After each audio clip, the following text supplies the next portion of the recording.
കേരള ആശ health worker association secretariat നടക്കൽ മുൻപിൽ നടന്നു വരുത്തിയിരുന്ന സമരം അതിന്ന് 53 ദിവസം പിന്നിടുകയാണ്. ആ 53 ദിവസം പിന്നിടുന്ന നാളെ ആരോഗ്യവകുപ്പുമായുള്ള ചർച്ചകൾ മുൻപോട്ട് പോവുകയാണ്. അതിൽ ഇവർക്ക് ഓണറേറിയം അടക്കമുള്ള തുക വർദ്ധിപ്പിക്കുമോ തുടങ്ങിയ ഇവരുടെ അടിസ്ഥാന ആവശ്യങ്ങൾ അത് അംഗീകരിക്കുമോ എന്നുള്ളത് നാളെ അറിയാം. ഈ അംഗീകാരം ഉണ്ടായാൽ നാളത്തോടുകൂടി തന്നെ സമരം അടങ്ങുകയും ചെയ്യും. അവരുടെ ആവശ്യങ്ങൾ അംഗീകരിക്കുന്ന മുറയ്ക്ക് ഈ സമരത്തിൽ നിന്ന് അവർ പിന്മാറാൻ തയ്യാറുമാണ്. പക്ഷേ ഈ കഴിഞ്ഞ 2 ചർച്ച എങ്ങനെയാണ് മുൻപോട്ട് പോയതെന്ന് നമുക്കറിയാം. ആ ചർച്ച വലിയ വിജയമായിരുന്നില്ല.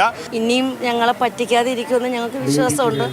എങ്കിൽ ഞങ്ങൾ സന്തോഷമായിട്ട് ഞങ്ങളുടെ വീടുകളിൽ സാറ് കണ്ടിട്ട് വീടുകളിൽ പോകാം. പിന്നെ ഇനി നാളെ 3 മണിക്ക് ശേഷം അറിയാൻ പറ്റുള്ളൂ സാർ. ഇനി ഞങ്ങളെ ചതിക്കാതിരുന്നാൽ ഏറ്റവും വലിയ നന്ദി പറയും ഞങ്ങൾ. അത്രയ്ക്ക് എനിക്ക് കയറി കിടക്കടം പോലും. ഞങ്ങൾ വളരെ വലിയ പ്രതീക്ഷയിലാണ്. കാരണം ഇത് 52ാമത്തെ ദിവസം നടക്കുന്ന ചർച്ചയാണ്. 3ാം തവണയാണ് ചർച്ച വിളിക്കുന്നത്. 2 തവണ വളരെ വ്യക്തമായി ഓണറേറിയത്തിൻ്റെ കാര്യത്തിലും വിരമിക്കൽ ആനുകൂല്യത്തിൻ്റെ കാര്യവും സംസ്ഥാനമാണ് നിലപാടെടുക്കേണ്ടത്. ഞങ്ങളത് ഉറപ്പിച്ച് പറഞ്ഞിട്ടുണ്ട്. ഇന്നത് എല്ലാവർക്കും ഓണറേറിയം ഉയർത്താൻ തയ്യാറായി കഴിഞ്ഞാൽ, അതേപോലെ തന്നെ 5 ലക്ഷം രൂപ തരാൻ തയ്യാറായാൽ ഈ സമരം ഇവിടെ നിൽക്കും. തീർച്ചയായിട്ടും സമരം ഞങ്ങൾ അവസാനിപ്പിക്കും. കാരണം ഇത് തുടർന്നു കൊണ്ടുപോകണം ഞങ്ങൾക്കൊരു താല്പര്യമില്ല. പക്ഷേ അതിൻ്റെ എന്താണ് ആ വ്യവസ്ഥയെ സംബന്ധിച്ചുള്ള ഉത്തരവും കൂടെ കൈപ്പറ്റിയിട്ട് ഞങ്ങൾ തിരിച്ചു.